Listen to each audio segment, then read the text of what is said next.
Você ama seu filho? Você ama sua filha? Você ama seus filhos? Olha aqui para esse pássaro. Olha aqui para esse passarinho. Imagina que esse passarinho é o seu filho, ou a sua filha, ou está aqui representando os seus filhos. Olha para ele. Olha aqui para ele. Quanto que você o ama? Como foi para você tê-lo? Quanto que ele é importante para você? Você quer ver o bem para ele? Quando você olha para ele, se conecta com teu filho. Imagina que esse passarinho aqui é o teu filho. Quanto que você o ama? Agora reflita. Como ele veio a existir? Como ele veio a existir? Naturalmente veio você e o pai. O pai desse passarinho, ou você e a mãe desse passarinho, não é isso? Biologicamente é isso. Aí, se você refletir um pouco mais, você vai perceber que para o pai vem o seu pai e a mãe. Assim como para você, também o seu pai e a sua mãe. E por aí sucessivamente, não é mesmo? Cada pessoa que veio antes é responsável para que o seu filho, a sua filha, exista hoje. Concordamos com esse ponto? Vamos concordar com esse ponto? Pronto. O título dessa conversa é Sogros ou Ogros? Sogros versus ogros. E por que eu estou trazendo isso? Porque nós conhecemos muitas piadas sobre sogras, principalmente. Por quê? Porque a mulher, desde a origem, né, com as raízes do patriarcado, ela era mais dirigida às funções domésticas, às funções do lar, e o homem estava mais distanciado. Naturalmente, quem convivia com esta mãe, com essa matriarca, eram as noras, que também ficavam em casa. E aí começavam-se choques de autoridade. Então, a raiz das humilhações históricas para com as sogras especificamente, nasceu desse contexto e foi propagado diuturnamente, principalmente por nós mulheres. Olha que contradição.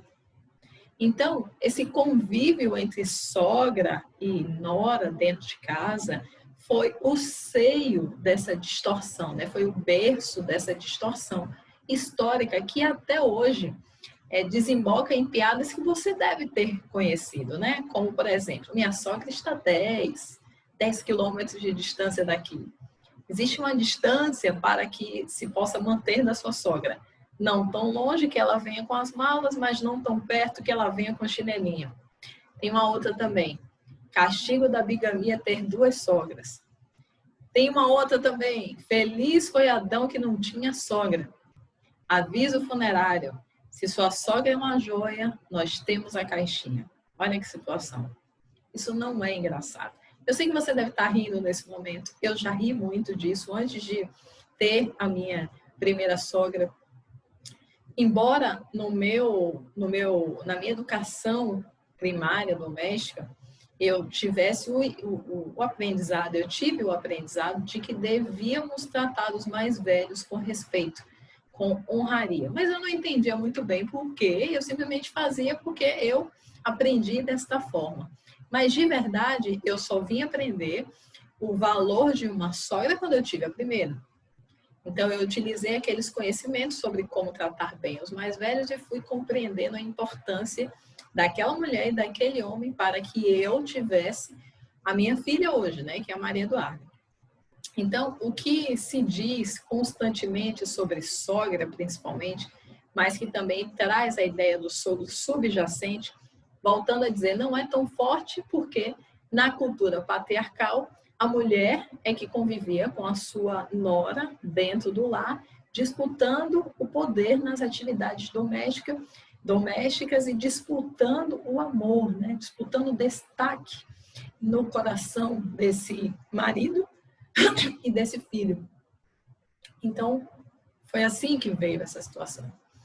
Então, assim, todas essas brincadeiras, essas piadas que não são engraçadas e não são brincadeiras saudáveis de verdade, porque machuca as pessoas, machuca aquela que é a mãe que gerou a vida daquele filho que hoje te acompanha, ou daquela filha, daquela mulher que hoje te acompanha. Então, a ideia dessas piadas, o que está por trás dessas piadas é que a sogra é um fardo pesado, que é um motivo de ódio, de rancor, que é inimiga da paz doméstica, né? Minha sogra está chegando, acabou a minha paz. Meu sogro está chegando, acabou a minha paz. É um objeto de zombaria, de piada. Isso não é engraçado, gente. Não é engraçado. Se você está rindo agora, eu peço para que você interrompa esse movimento, sabe por quê? Porque quando a gente ri de algo, significa que significa para o nosso cérebro, a gente está mostrando para a nossa mente que aquilo é uma coisa boa, que aquilo é engraçado. Isso aqui não é engraçado. Então, até na culinária, né? A sogra, dentro da culinária, imagina o seguinte, até quando se trata de alguns pratos como olho de sogra, beijo de sogra, pudim de sogrinha, língua de sogra, tudo isso ainda, não se enganem, ainda veio com o objetivo de deixar esta sogra isolada lá na cozinha, enquanto os visitantes estavam festejando a sala. Então não tem olho de sogro, não tem pudim de sogro, né? É a sogra que está lá excluída do convívio e da alegria com os demais. Isso não é bonito, isso não é engraçado. Então, voltando à pergunta inicial aqui desse vídeo, você ama os seus filhos? Você ama a sua filha ou seu filho? Saiba que eles só existem por causa desta mulher, por causa deste homem que é o seu sogro e de todos que vieram antes deles. Então, você não teria a graça, a sublime missão, o carinho, né, dos seus filhos, eles não existiriam se esses homens e mulheres não viessem antes. Assim como também, se você não tiver filhos, mas você tem um namorado, uma namorada, um esposo, uma esposa, um noivo, uma noiva, e você gosta deles, você tem amor por eles e você vive uma caminhada de felicidade com eles, eles também não existiriam na sua vida se os que vieram antes não tivessem feito o seu papel. Ele não existiria. Então, você já imaginou a sua vida hoje? Pensa na sua vida sem os seus filhos e sem os seus companheiros, suas companheiras, sem suas filhas. Só por esse motivo, racionalmente, mesmo que você não traga esse conceito para o seu coração, você já poderia honrá-los. Agora, fica mais fácil se você entender que não é preciso confundir amor com afeto. O amor, principalmente na visão sistêmica, né, das constelações, o amor é o ato de disposição para a vida. É o ato de um pai, de uma mãe que cede passagem para um filho que gera a vida. Então, ele já deu tudo que você precisa para seguir em frente, para fazer o que quiser da sua vida. Ele já é perfeição por ter dado a vida. Então, nada que você ou eu possamos exigir tem um mérito de fato. No caso, é uma exigência infundada ou uma exigência injusta, porque nós já recebemos tudo. Isso é o amor na perspectiva da constelação familiar, por exemplo. Diferente disso é o afeto. O afeto é a demonstração cultural, social, do que é um carinho, do que em tese é amor, em tese mesmo. Porque não existe maior amor do que a própria vida. Então, se você exige que exista uma conexão, por exemplo, algumas pessoas falam assim, mas a minha sogra não me respeita, não respeita o meu espaço. O que acontece? Então, não está existindo uma demonstração de afeto na sua visão, de acordo com os seus valores, afeto é respeitar a sua vontade na forma com que você arruma a sua casa, por exemplo. Afeto é respeitar, né? É permitir que você conduza a administração da educação dos seus filhos da forma com que você acha. Então, é isso. Já para a tua sogra, possivelmente, pode ser exatamente o contrário. No caso dela, afeto pode ser a presença dela auxiliando você, porque, de algum modo, na visão dela, ela acredita que você está sobrecarregada ou que ela tem um pouco mais de experiência, o que é verdade. Então, como conciliar isso? A gente precisa diferenciar amor de afinidade de personalidade. Às vezes, você de fato não vai ter uma afinidade com as ideias do seu sogro, com as ideias da sua sogra. E a sua sogra, se você está me escutando e é sogra, você também não vai ter afinidades com o modo de ser da sua nora e do seu genro.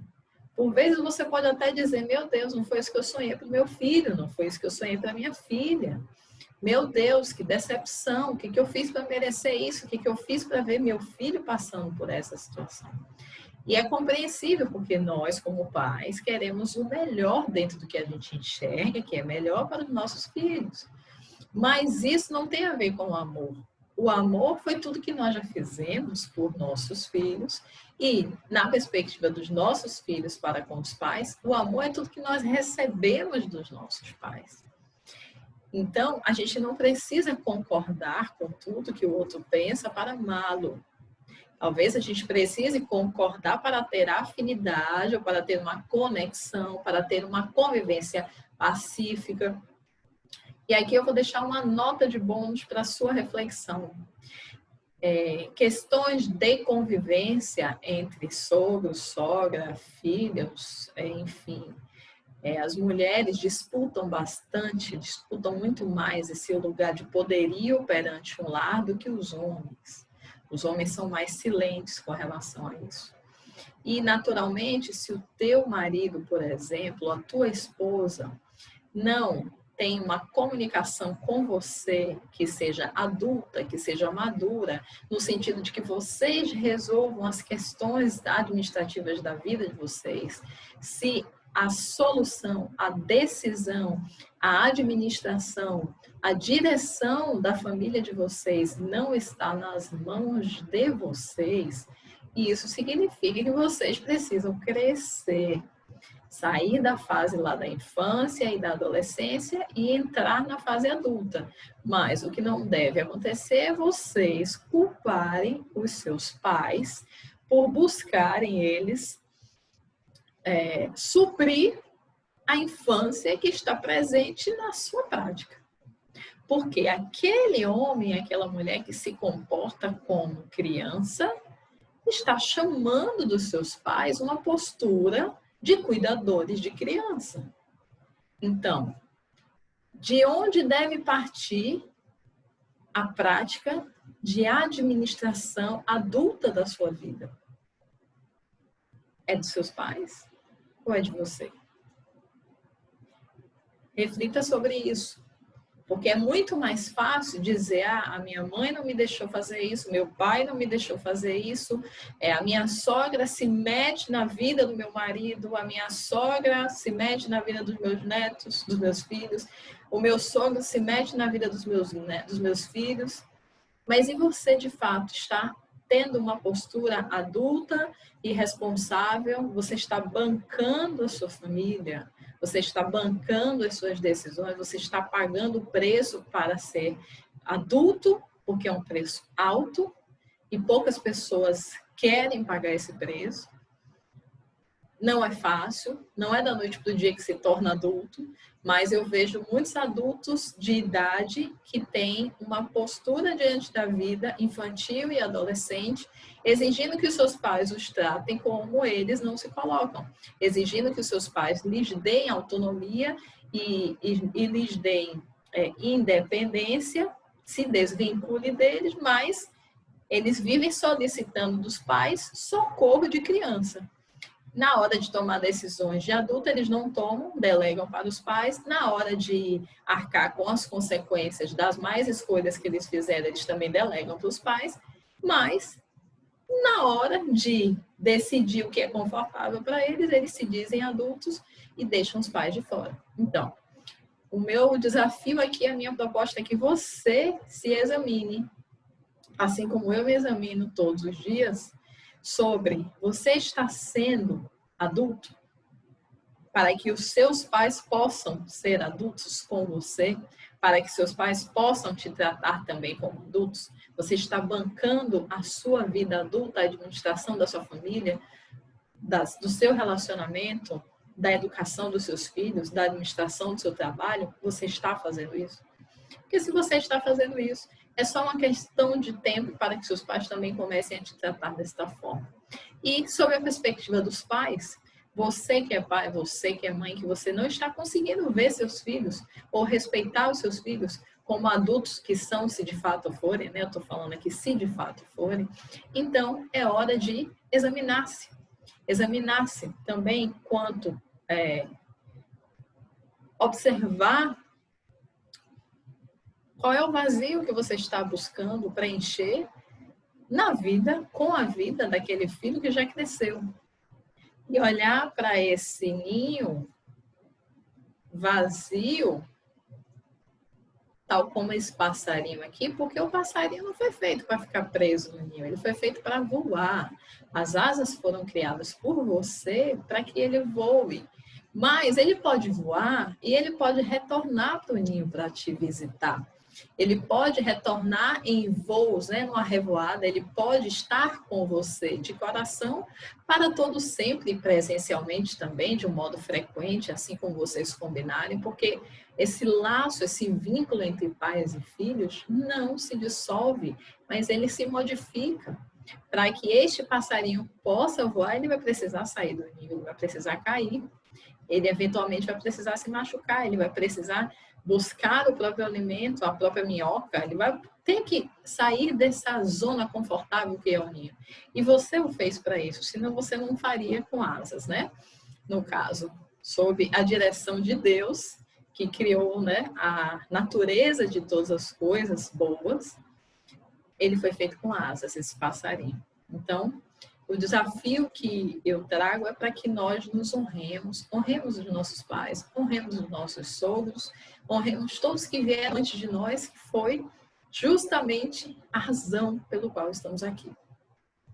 Então, desejo que você continue acompanhando aqui o nosso canal, desejo que você continue refletindo sobre os seus relacionamentos. E se está difícil conversar, nós temos a solução para facilitar, né, essa conexão, facilitar, porque realizar e solucionar é você com você mesmo, mas a gente facilita isso através da comunicação positiva. Nessa caixinha, por exemplo, que eu criei há algum tempo, eu trago 100 exercícios sobre comunicação não violenta. Então,